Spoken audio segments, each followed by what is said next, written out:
for a year. And we went up to Northern California for you to kind of like meet my friends and I guess you'd met everyone in my family. No, I had not met your dad. No, You hadn't actually, met my dad? no, I had not met anyone. Well, you'd met Robin for sure. I had met your brothers. Both of them? No, just Just one. Robin? Just, My yeah. dad didn't come down to visit at all that year. No. Okay. So we went up there for Christmas. Right. And we were going to your really good friend's house where like the kids had told me like they make really good food, everyone's so nice, and everyone was so amazing. But as soon as we got there, you ditched me. Like you just went to talk to other people, and I'm just like, and your friends are really nice, like your friends are amazing, and the host was like great. But I just felt like I needed to be held a little bit by you, and you were just not there. And like I'm stuck with like, not stuck, but like talking to your dad and to like other friends, and I'm like, am I saying the right thing? It just was like really awkward, and for the entire night you just kind of ignored me. Well, I didn't ignore you, but you did feel neglected. No, you ignored me. I did not ignore you. You just had not seen these people. What happened was like you had not seen your family, and I get that. You had not seen your family for a while, and so you saw them, and you just was like got into it with them, as if I didn't come. Okay. And one of the awkward thing was like some of your friends were also like really good friends with like your ex-wife, and it just was like there were like awkward moments where I needed you to be there, and you were just not. Yeah. So I totally acknowledge that, Okay. that I could have done that better. But when I think back on it, one of the things was I actually didn't know you as well as I thought I did. And here's the thing. We'd been together for a year, and we lived together for 4 or 5 months at that point already. But I had only seen you in situations where you were the person who knew everyone, because basically like our common friend circle in LA is actually your friend circle. And I was kind of invited into it. So you are so independent, you didn't need anything. You didn't check on me with those people because you just kind of figured, hey, like we're both in LA, whatever. This is kind of your close family, friend circle.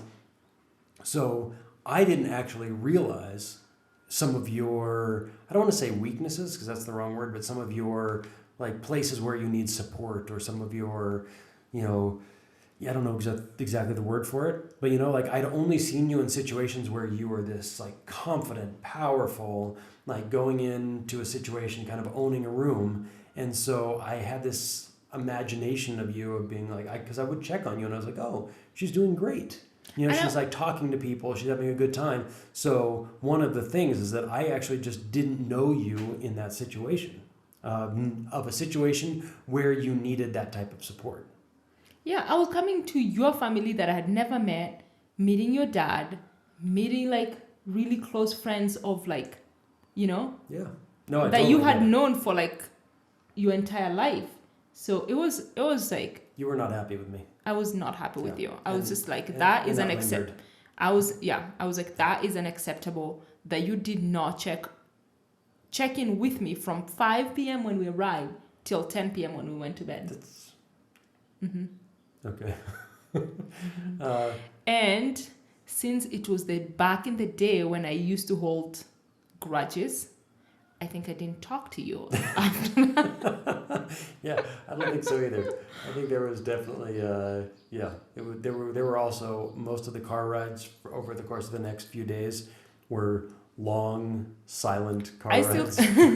I still feel bad that I behaved that way with the girls. Like it wasn't like it was what it was, and I can't go back. But I would have liked to get over it and just get over it quickly, but I didn't. But I think one of the things that when I look back on in retrospect on it, that's fascinating is that even though I knew you really well, I didn't know you in that situation. Like why does someone like you, if anybody who knows you sees you in virtually any situation, no one would ever think she needs some kind of support in that type of situation. So True. yeah, in retrospect, I can look back and say, yeah, of course, it was my family. It was a lot of newness, but you have this amazing confidence and sort of just sense of self in almost every situation that in that point in our relationship, I don't know if I could have known that about you without having that experience. I do tend to like, sometimes I go to parties and I'm just like fine, and I you know. But sometimes like I retrieve back, and it's also something like I'm recognizing as I'm getting older, is that I do have that moment where I'm like, oh, I'm super going and I'm fine being in like huge crowds, but also like I'm not sometimes okay in like huge crowds, Yeah. you know. Yeah. So So it's just just kind of like depends getting on to the know, day. yeah, getting to know that. And then of course, also when we got here, you actually probably knew me well enough because when we moved to Kenya, we spent the first month primarily visiting your family who don't even speak Swahili, they speak Kikuyu mostly.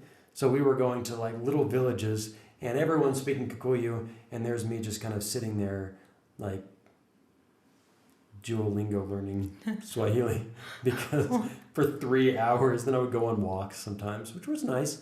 But You'd play. But I couldn't have also. You could play with the kids. Like you talk to the kids. Yeah, I definitely could have gone and played with the children. No, you did. What was I complaining about? There were children for me to play with. Why did I need my partner to be there and support me and bring me into the conversation? But when I there were children? tried. You made You it. know? Yeah. But I wasn't gonna like. I just kind of feel like You hadn't some seen those of it, people in a long I time. had not seen those people, and some of my family speak zero English, zero Swahili, and it just was like there was no way for me to bring you into the conversation.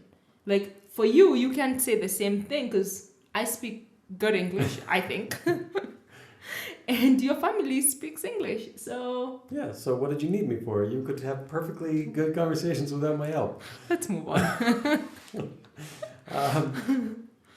So this was a fun one. This I think happened mostly when we were going to Landmark. Interestingly enough, was if I was driving your car, even if I was driving my car, but we usually took your car when we went because going back to our earlier conversation, why we couldn't take my car because if you were going to have the opportunity to drive it all, we couldn't take my car, so I'd have to take your car. And I'm a motorcycle rider. And in LA, between the carpool lane and the regular lanes, there's a double yellow line. And that double yellow line is where motorcyclists ride because it's the safest place to ride. People can't cross the double yellow line. So it's a safe place to ride. So I, as a motorcycle rider, also know that when I'm driving a car, I make sure to give extra space. But by giving extra space in the inside lane, that means the space between the driver's side rear view mirror and the retaining wall on the other side is less. And you really didn't like when I drove that close to the wall, and you would yell at me Literally and tell yell. me to change I was what I like, was doing, and we are about to get into.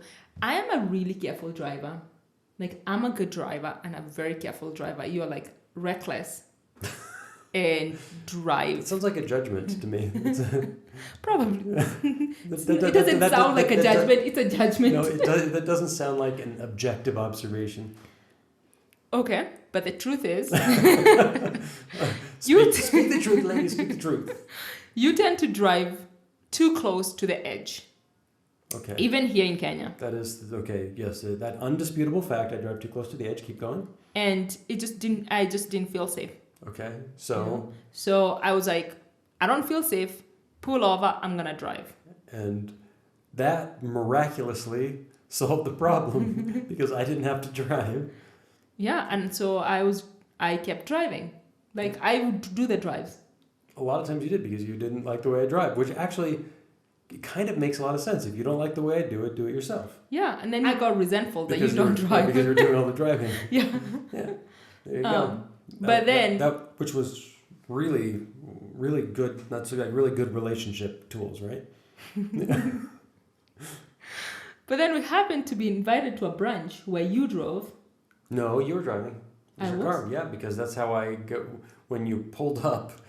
I don't remember. Why were we fighting on the way? We were fighting on the way to brunch, and I don't remember why. I think but you were definitely. No, I think you pulled over on the 405 so I could. I asked you to pull over so I could drive. Oh, that was the time, and then we continued fighting. So that when we pulled up to the gate in Mid City, I just decided I was not going to brunch with you and your friends, and I got out of the car and I went and did my own thing. I know it was my friend's birthday, and I just remember I was so angry at you, and you were just like, I want to get out. And I was just like, okay, I'm pulling over. Get out. And I got out. And you got out. And I went and watched, I think I went and got Starbucks. I watched a movie. I had a wonderful time without you. And great. I remember taking a deep breath in the car, and I had made fruit salad. It was my friend's birthday. And I'd made fruit salad. So I remember like taking a deep breath and looking at the beautiful salad that I had made. And I was like, I'm not going to let this ruin her birthday. And I just went. And I kid you not, I had the best 2 hours of my life, drinking mimosas, having fun. And I was just like, I'm not going to let this ruin her day. And so actually, I did not even say you were fighting. I was just like, excused you for not coming because she knew you were coming. I was like, oh, Matthew decided not to come. And that was it. You know what? That was actually, when I think back on it, it was actually really good because if we had walked in there together, there's two things. We've definitely had fights before we go. Every couple, I think, right? You have that fight right before you either have company come over, you're about to walk into someone's house you've been fighting, and you're like, okay, we're going to completely do a quick little makeover, and we're going to go in and pretend like everything's great. And underneath it's just like, rah. But I don't actually think, like, in that moment when we go in, because we have had those moments, like, I think I actually let it go. Yeah. Until I step outside the door. You're like, I'm going to put this in my purse and I'm going to pull it out later. I'm going to let it grow in my purse. I'm going to let it like get more potent. And then I'll pull it out and it'll be nice and ripe and ready for whatever. But yeah, that was, but when I think back too, that was also actually kind of nice. Like, why would I feel go into, first of all, this was, I knew nobody, and it was basically in a bunch of like 20-something young women with like this weird 40-year-old man. Like, it was just way better that I didn't go. Like, if we had been having the perfect day, it still probably would have been a little bit awkward. But having a difficult time. Looking back is like, I actually would do the same thing. You know, if we're like fighting, it's just and better. And if we were going to like my friend's house where you knew nobody and we were having a big fight. I don't think I would do what you did, go watch a movie and like enjoy Starbucks. You would have rather brooded. I would probably be like, I need a minute, I'm going to do a meditation. Like, and then I'll come in later. That's probably what I would do. Yeah, actually my brother's partner does that. Like, if she needs like space, she takes her space, and you can tell that they've had a little issue because she comes in like just a little bit after, which is great. She goes, she calms down, they get their little time alone, and then they can kind of be like, okay, it's probably an agreement they have, which is probably not that bad because there was no reason for either of us actually to take it personally. We needed space from each other. We took it. I took it by getting out of the car.